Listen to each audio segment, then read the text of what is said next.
kalau di sini. Nah, empati kemudian mengandalkan induksi, ya, dan tidak membuktikan teori. Ini jadi kalau sini deduktif, ini induktif.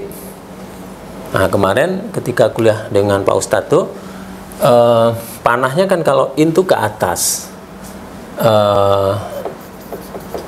induktif panahnya ke atas. Ini case, maka ditarik kesimpulan dengan case itu nanti menghasilkan konklusi atau penjelasan yang lebih realistis terhadap ini. Tapi kalau D itu ke bawah simbolnya, case, artian orang dengan pola deduktif dia yang punya otoritas untuk menjelaskan ini, dia turun bawah.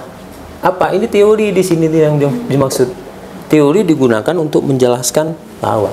Tapi kalau di sini ini dia interaksi, dia di sini berlama-lama. Kemudian nanti berempati, menemukan pemahaman yang lebih empati lah, seperti itu. Nah, ini induktif. Kemudian tidak membuktikan teori, dia tidak membuktikan teori, tetapi bisa menghasilkan teori. Ya, jadi tidak membuktikan teori, tapi menghasilkan teori.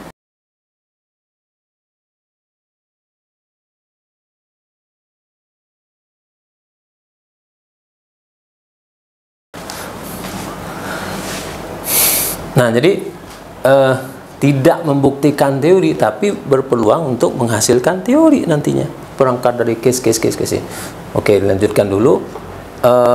Dan tidak menguji hipotesis, nggak ada hipotesis dalam penelitian dengan paradigma ilmu pengetahuan interpretatif itu. Makanya penelitian kuali itu adanya ya di sini, interpretatif hermeneutik, dan ini nantinya. Kemudian realitas sosial itu bersifat kasuistis. Realitas sosial kalau di sini bersifat objektif, maka di sini kasuistis. Ya, jadi kasus-kasus itu betul-betul dihargai oleh peneliti dengan paradigma ilmu pengetahuan interpretatif hermeneutik. Jadi nggak mungkin realitas sosial itu singular, pasti plural. Nggak mungkin homogen, pasti heterogen. Nah, ini dia bersifat kasuistis. Dia betul-betul menghargai kasus-kasus yang dimana dia tadinya itu telah berinteraksi, ya. Maka kemudian penelitian itu bertujuan untuk memahami atau festehen, ya, terhadap fenomena sosial.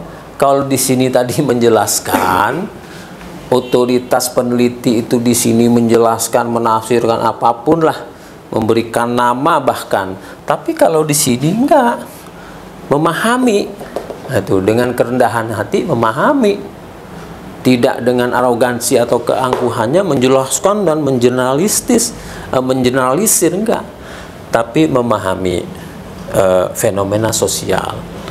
Karena itu tadi sudah berkutat-kutat, sudah berinteraksi, ya tentunya, dan empati terhadap kasus atau realitas atau fenomena, maka dia tujuan untuk memahami apa sebenarnya yang terjadi.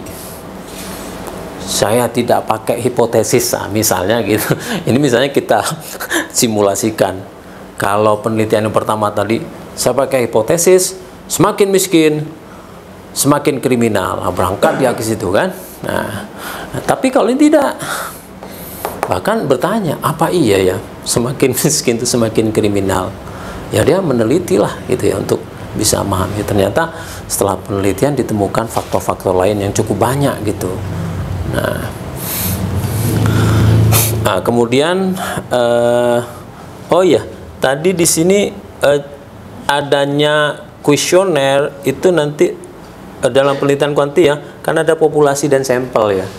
Nah, itu kan prinsip-prinsip keterwakilan. Kalau di sini tidak ada itu, tidak ada populasi, nggak ada sampel, nggak ada. Jadi dia meneliti aja bahkan ada yang bilang semakin berdalam-dalam semakin bagus. Ya terserah dia mau meneliti berapapun gitu, orang yang akan diteliti, diwawancarai atau observasi itu berapa lama pun, ya terserah itu, terserah peneliti ini. Dia tidak dibatasi oleh kaidah-kaidah probability populasi dan sampling, itu enggak. Makanya kemudian tergantung pada peneliti. Kalau penelitian ini bukan tergantung pada kuesioner. Kalau di sini tanda kutip Tuhannya kuesioner, di sini tanda kutip Tuhannya itu peneliti. Tuhan tuh bukan Tuhan yang maksud saya, makanya tanda kutip di peneliti. Makanya peneliti harus canggih, harus orang-orang yang benar-benar literatif ya, punya kemampuan literasi yang bagus, punya pemahaman tentang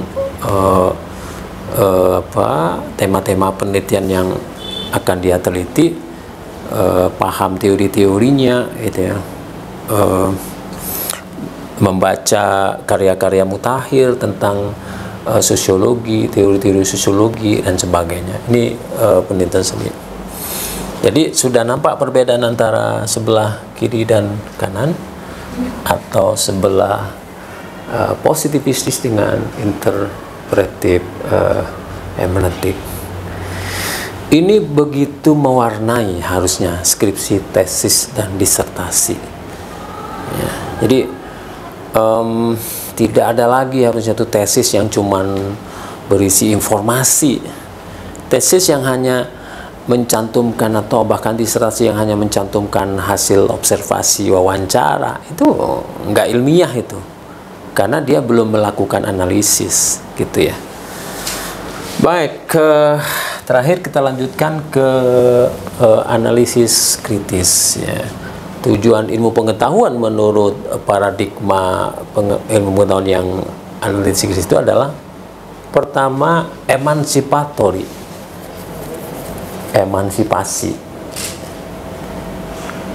Emansipasi itu keterlibatan ya, atau partisipasi ya, partisipasi. Kemudian membebaskan dan pemberdayaan. Apa maksud pembebasan? Membebaskan itu adalah membebaskan baik itu peneliti atau nanti hasil penelitiannya itu dari diktum-diktum ini tadi. Nah, ini kan kayak robot kalau ini. Ini membebaskan dia emansipatory, dia benar-benar melibatkan diri dan hidup dengan apa yang ditelitinya gitu. Makanya terlibat dan berpartisipasi, meneliti misalnya meneliti tentang kohesi sosial di misalnya di masyarakat Kota Jambi, ya dia harus di Jambi sekian lama, terlibat dan berpartisipasi dalam banyak aspek-aspek kehidupan masyarakat Kota Jambi untuk mengetahui apa sebetulnya makna di balik fenomena itu. Kemudian membebaskan. Jadi bisa jadi karena informasi yang diperoleh itu lebih fair, sangat fair dan realistis, maka itu bisa membebaskan orang dari imaji-imaji yang sudah terbangun sebelumnya, seperti itu. Makanya dulu kan ada penelitian postkolonial, sebetulnya Edward Said dengan orientalismenya itu bisa dikategorikan ini analitis kritis. Jadi orientalism itu maksudnya kajian-kajian Edward Said tentang orientalism itu ingin membebaskan masyarakat sebagai the reader dari pengetahuan besar yang selama ini sudah dibangun oleh orientalis ya. Apa? Bahwa timur itu jorok, timur itu terbelakang, timur itu kegelapan gitu ya, Islam itu teroris dan sebagainya. Nah, masyarakat ingin membebaskan dari imaji-imaji itu dengan melakukan penelitian secara begitu emansipatif ya, di dalam dunia Islam. Hanya nanti Islam tuh ternyata tidak monoton gitu.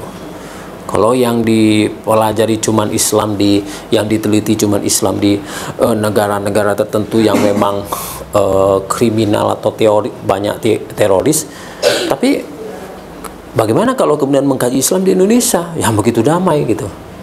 Nah, itu nantinya akan menghasilkan kritik, itu kritik. Dan kritik itu membebaskan masyarakat atau ya seluruh reader, pembaca sebagai konsumen pengetahuan itu dari imaji-imaji yang menyesatkan atau imaji-imaji yang tidak benar gitu ya.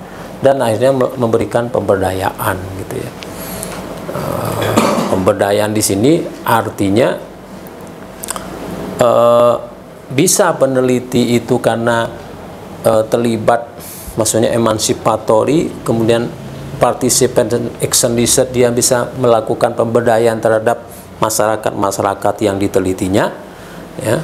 Bisa juga pemberdayaan di sini menjangkau adanya inspirasi untuk, karena orang tadi sudah terbebaskan dari imaji-imaji yang tidak benar, maka dia kemudian terberdaya untuk menghadirkan sesuatu sebagai sandingan atau tandingan untuk mengkatalisasi dan mengklarifikasi imaji stereotip yang sudah dibuat selama ini. Nah, kemudian realitas sosial bersifat subjektif. Nah, tadi di sini objektif, di sini subjektif. Ya karena peneliti itu terlibat gitu. Peneliti itu merasa perlu untuk mengkaji sedalam-dalamnya gitu. Kalau di sini penelitian ya analitis ya, di sini emansipatory gitu ya. Tapi ujungnya sama nanti. Peneliti punya kewenangan untuk apa ya? Memahami dan menyampaikan hasil atau pemahamannya itu tentang fakta atau realitas yang telah ditelitinya itu. Ya. Dia bebas, tidak terikat oleh tidak terikat oleh adagium hipotesis ya, adagium hubungan antar variabel ya. Tapi kalau di interpretif dan analytics, dia itu sekali lagi subjektif ya. Ilmu pengetahuan tidak bebas nilai itu masuk kategori analitis kritis ya. Karena ilmu pengetahuan yang bebas nilai itu ada di sini, nah, ada di positivistik. Nah, kalau di sini tidak bebas nilai ya. Itu kenapa menyatakan tidak bebas nilai? Karena itu sebetulnya inspirasi atau ilham yang diperoleh peneliti ketika dia itu memang emansipatory atau dia berpartisipasi dengan objek penelitiannya, sehingga dia mengatakan seperti itu. Jadi di dalam masyarakat tuh banyak sekali nilai-nilai yang kemarin kita membahas tentang aksiologi ya, Ustadz ya, ketika misalnya tentang busana. Rata-rata di Indonesia busana you can see itu nggak diterima rata-rata, kecuali di, nggak tahu kalau di Bali ya. Tapi di Bali itu di masyarakatnya orangnya sopan-sopan itu, hanya tidak berjilbab aja. Paling yang you can see itu hanya cuman di pantai-pantai itu aja. Itu artinya apa? Memang masyarakat kita ini masih memegangi nilai-nilai itu. Nah itu. Jadi penelitian itu atau ilmu pengetahuan itu tidak bebas nilai sebetulnya. Karena hasil penelitian atau konstruksi pengetahuan itu harus menghargai nilai masyarakat. Kalau bentuk destruktifnya, gambaran destruktifnya dari ilmu pengetahuan bebas nilai itu yaitu adalah bom atom itu, bom atom atau racikan karbon, racun yang kemudian itu tidak bisa menghabiskan banyak nyawa. Nah, tapi kan ketika ilmu pengetahuan itu tidak bebas nilai, maka kreasi dan produksi pengetahuan itu harusnya dimanfaatkan untuk kebaikan kehidupan manusia. Realitas sosial bersifat plural. Nah, ini dia ketemu. Kalau ini tadi singular, heterogen, homogen. Sini heterogen. Jadi jangan mudah untuk melakukan generalisasi. Karena fakta itu atau realitas sosial itu plural, ya.